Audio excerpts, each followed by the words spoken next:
Hi, welcome to SBR Videos. I'm Peter Loshak. We are continuing our off-season coverage, our previews of the college football conferences. It's mid-July. Right now we are talking with Troy West from allplayswin.com. We're going to take a look at the Mountain West right now. Troy West, thanks for being back with us. Hey, thanks a lot, Pete. I appreciate it. Yeah, couldn't be more excited that college football is here. Mountain West, really gets underlooked, Pete, but I think this year it's going to be a great competitive conference. Looking forward to covering both sides of it for you. I think we may have some value for you. Looking for maybe teams that might be good bets either on or against or with totals. We'll start with the Mountain Division. I guess let's just start with Boise State. Enormous, overwhelming favorite to win the Mountain West. 17 returning starters, a ton of returning starters all over the field. They do need to reload at quarterback and running back. Is there anything that you want to say about Boise State? Obviously, they're going to do very well this year, but they're not going to sneak up on anyone. Maybe they'll just be 50-50 against their spreads. What do you think? Yeah, I think this Boise team is going to be really, really good, Pete. As a matter of fact, I got them circled that week 1 game at home against Washington. Right. I think this team's going to be a good bet all year long, as long as the lines aren't too inflated. But this is a pretty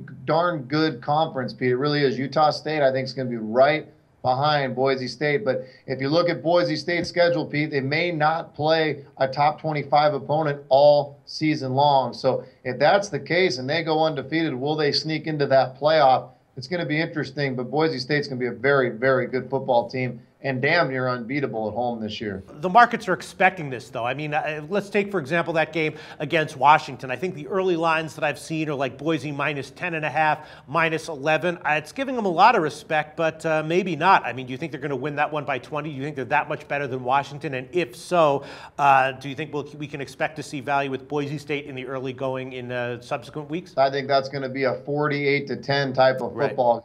I really, really do. The return of Chris Peterson to his old Boise State team, and Boise State just full of senior leadership, dominant talent. When you've got a rookie team like Washington going up there to play, that's got disaster written all over it. That's a game I've got circled out. Absolutely. All right, so Boise State expected to be good, but maybe they'll have a betting value despite that. Then the second team in the Mountain Division, Utah State. Now, Utah State, of course, been decimated by injuries over the last 2 seasons, but still played very well, still got a lot of wins. They're looking healthy to start the year this year. Maybe they'll get hit by the injury bug again for a third year in a row, but they did well despite the injuries. If they stay healthy, maybe Utah State's going to be a team with a great betting value all year long. What do you think? Yeah, they absolutely could be. They've got a great quarterback. Obviously, he went down last year, Chucky Keaton. This guy can play football. This is a guy that's probably going to be playing on Sundays if he stays healthy. That's the big question, if he stays healthy. But, Pete, one thing I've got circled is Utah State's defense is very, very undervalued. This is an outstanding defense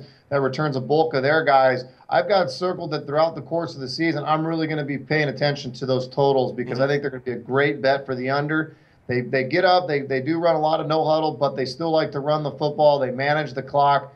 They got a great defense. Unders are going to be a good bet, but they're going to be a good bet. They're going to be right on Boise State's ass all season long. It's going to be a great division. All right, and then looking at totals, let's move on to Air Force because I sort of have Air Force circled as a team that maybe we want to look to overs with. Their offense is looking very strong this year. Their defense is looking particularly weak.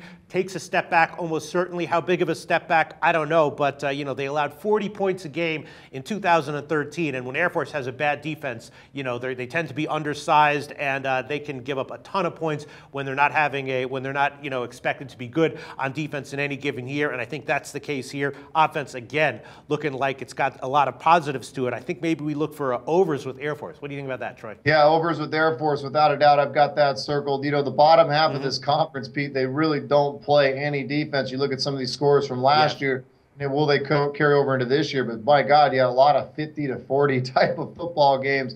And, how high will these over-unders get? But I think Air Force could definitely be a good over bet. They've got that high-octane rush offense that's very tough for defenses to stop because they don't see that type of football throughout the course of the year. So to have 1 week to prep for their kind of offense, it's tough. And then, as you said, Pete, undersized, underachieving defenses is what Air Force has been about the last few years. And also, New Mexico is sort of like a poor man's Air Force, another team with an offense that's probably going to be decent and a defense that's likely to be atrocious. Their win total is 4.5. The over is minus 155.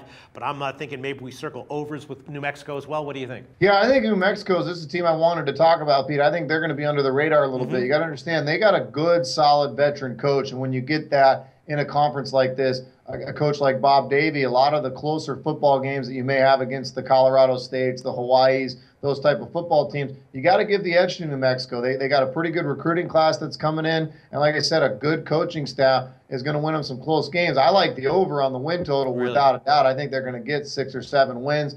And like you said, overs could be good bets. It's a team that, it's a tough place to go play. Nobody likes to go play in front of 25 fans, and nobody likes to go play in that hot New Mexico weather. So I think New Mexico could be a decent bet this year. Yeah, and they're exactly the kind of college football team that can get undervalued, like a bad team that's not quite as bad as people are giving them credit for, as a big underdog week in and week out. And the only other 2 teams, Wyoming and Colorado State. Do you have anything to say about either of those teams? I think Colorado State will take a step back. We obviously know they lost their coach. They lose their quarterback. You lose 2 of those, you're going to take a step back, but they still will be very competitive. And then Wyoming, I've got projected right towards the bottom half of that conference. Yeah. We'll have to see spreads, but again, maybe a good over bet. They can be tough at home at times. Again, a very tough place to play. High elevation over in Wyoming. But we'll have to play it out and see what goes on. But the bottom of this conference, very, very bad. The top of the conference, I think, is going to be really good and competitive. All right, Troy West, thanks so much. Now let's move on to the West Division.